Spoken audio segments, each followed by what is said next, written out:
Power star Pawan Kalyan గారి యొక్క జాతకం గురించి కొంత విశ్లేషణ చేద్దాం. నిజం చెప్పాలంటే ఈయనకు కొంచెం యోగం ఉంది. సాధారణంగా కుజగ్రహం అనేటువంటిది, కుజదోషం అనేది కూడా కలుగుతుంటుంది. కానీ పవన్ కళ్యాణ్ గారి యొక్క గొప్ప విషయం ఏంటంటే కుజగ్రహ అనుగ్రహం కూడా ఈయన మీద ఎక్కువ ఉంది. ఇట్లా చాలా తక్కువ మంది పుడుతుంటారు. అందుకే పవన్ కళ్యాణ్ గారు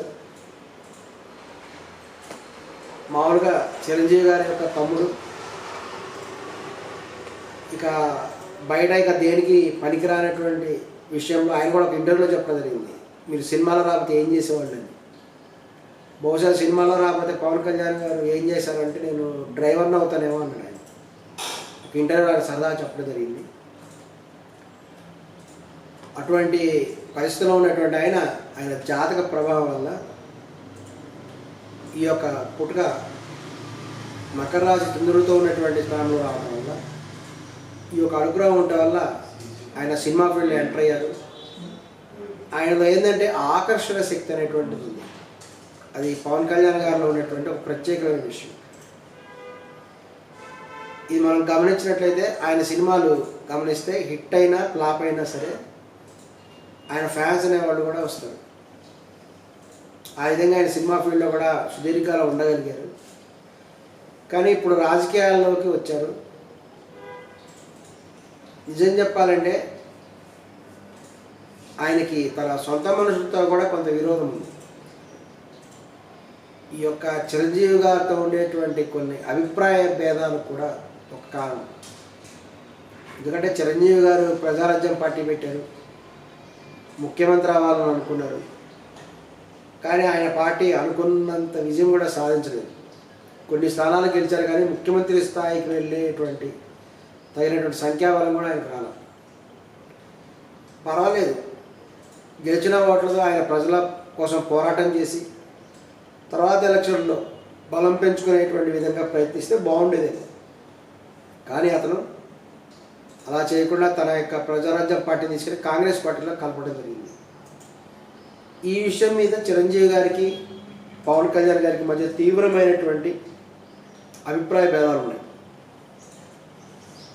ఎందుకంటే పవన్ కళ్యాణ్ గారు తీవ్రంగా విభేదించారు ఈ విషయంలో. ఎందుకంటే అంతకుముందు కూడా ఈ ప్రజారాజ్యం పార్టీ తరఫున చిరంజీవి గారు అయితేనేమి, నాగబాబు గారు అయితేనేమి ఈ యొక్క పార్టీని విమర్శించడం జరిగింది. తెలుగుదేశం పార్టీని విమర్శించారు, కొంతమంది కాంగ్రెస్ నాయకులను విమర్శించారు. ఇట్లా చేసినటువంటి వాళ్ళు కింద కేడర్ స్థాయిలో కూడా ఆ విమర్శలు ఉన్నప్పుడు వీళ్ళ పార్టీ తీసుకెళ్ళి ఎప్పుడైతే కాంగ్రెస్ పార్టీలో కలిపేశారో ఈ క్యాడర్, దిగువ స్థాయిలో క్యాడర్ చాలా ఇబ్బంది పడ్డారు. చిరంజీవి గారు సేఫ్గా ఉన్నప్పటికి కూడా కొంతమంది కార్యకర్తలు కూడా చాలా ఇబ్బందులు పడటం జరిగింది. అందువల్ల కూడా పవన్ కళ్యాణ్ గారిని తీవ్రంగా కూడా వ్యతిరేకించారు. కానీ ఆయన సందర్భంలో చిరంజీవి గారిని ఇన్ఫ్లుయెన్స్ చేయలేకపోయారు. ఆ ఉద్దేశంతో ఆయన విడిగా వచ్చేసి తన సొంతగా కూడా పార్టీ పెట్టలేదు. ఈయన తన సిద్ధాంతాలకు అనుగుణంగానే ఎటువంటి దానికి లోను కాకుండా అధికారంలో వచ్చిన రామని పర్వాలేదు, ప్రజల కోసం పనిచేయాలనే ఉద్దేశంతో ఆయన జనసేన ఇటువంటి పార్టీ ద్వారా వాళ్ళ కార్యకర్తలు కూడా అలాగే ఉంటారు.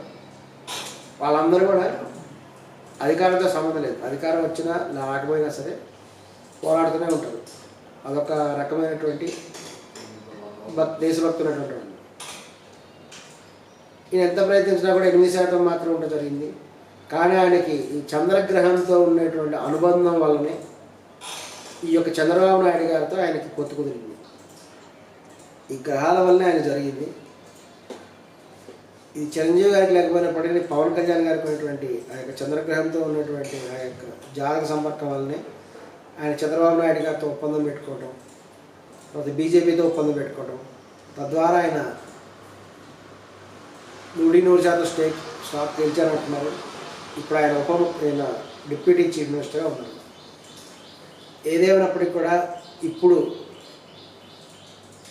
కుజగ్రహం ఆయనకు అనుకూలంగా ఉన్నప్పటికీ కొన్ని గ్రహముల యొక్క ఎఫెక్ట్ వల్ల ఆయనకి తన ఇంట్లో వారితో విపరీతమైనటువంటి విభేదాలు కూడా వచ్చే అవకాశం కనిపిస్తుంది.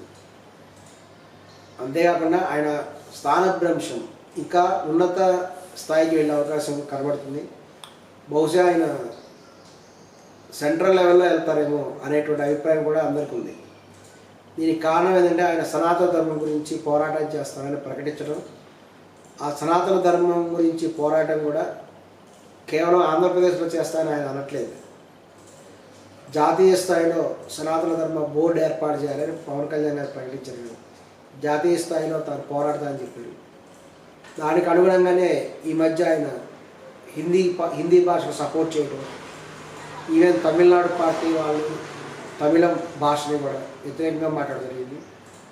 తమిళనాడు వాళ్ళు హిందీ నేర్చుకోవాలి కంపల్సరీ అని పవన్ కళ్యాణ్ గారు ఆర్డర్ వేయడం జరిగింది. మరి ఆయన ఎట్లా ఆర్డర్ వేస్తాడో తెలియదు. ఆయన తోటి రాష్ట్రంలో డిప్యూటీ చీఫ్ మినిస్టర్ మాత్రమే.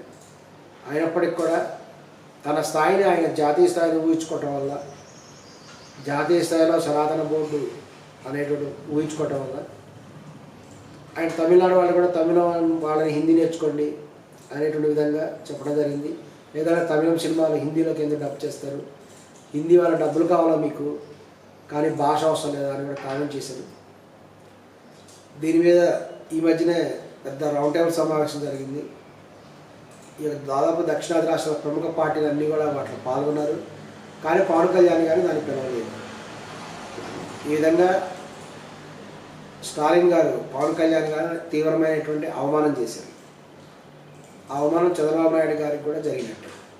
ఎందుకంటే దక్షిణాది రాష్ట్రాల ముఖ్యమంత్రుల సమావేశం ఉన్నప్పుడు, ప్రధాన రాజకీయ పార్టీల సమావేశం ఉన్నప్పుడు మరి వీళ్ళ అభిప్రాయం కూడా చెప్పాలి కదా.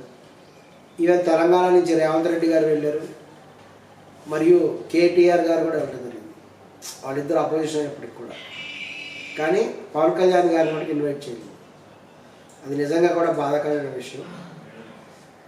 ఏదేమైనా పవన్ కళ్యాణ్ గారికి కొంత శత్రువులు పెరిగేటువంటి అవకాశం కూడా కనిపిస్తున్నది. ఆయన కుటుంబ సభ్యుల మధ్య కూడా కొన్ని విభేదాలు వచ్చేటువంటివి కూడా కనిపిస్తుంది ఆయన జాతకం ఇచ్చారు. అయినప్పటికీ కూడా ఆయనకి ఆశ్చర్యకరంగా ఈ కుజగ్రహ అనుగ్రహం ఉండటం వల్ల ఆయన తప్పనిసరిగా కూడా జాతీయ స్థాయి నాయకుడు అయ్యేటువంటి లక్షణాలు కూడా కనిపిస్తున్నాయి. కాబట్టి భవిష్యత్తులో ఆయన జాతీయ రాజకీయాల్లోకి వెళ్తారేమో, జాతీయ రాజకీయాల్లోకి వెళ్ళి ఒక ఎంపీగా చెయ్యి జాతీయ స్థాయిలో ముఖ్యమంత్రిగా మన అధికారం చలాయిస్తాడేమో, ఆ విధంగా అతను సనాతన ధర్మ రక్షణకు పాటుపడతాడేమో అనేటువంటి అభిప్రాయం కూడా కనిపిస్తుంది. చూద్దాం, లెట్ us see ఏం జరుగుతుంది.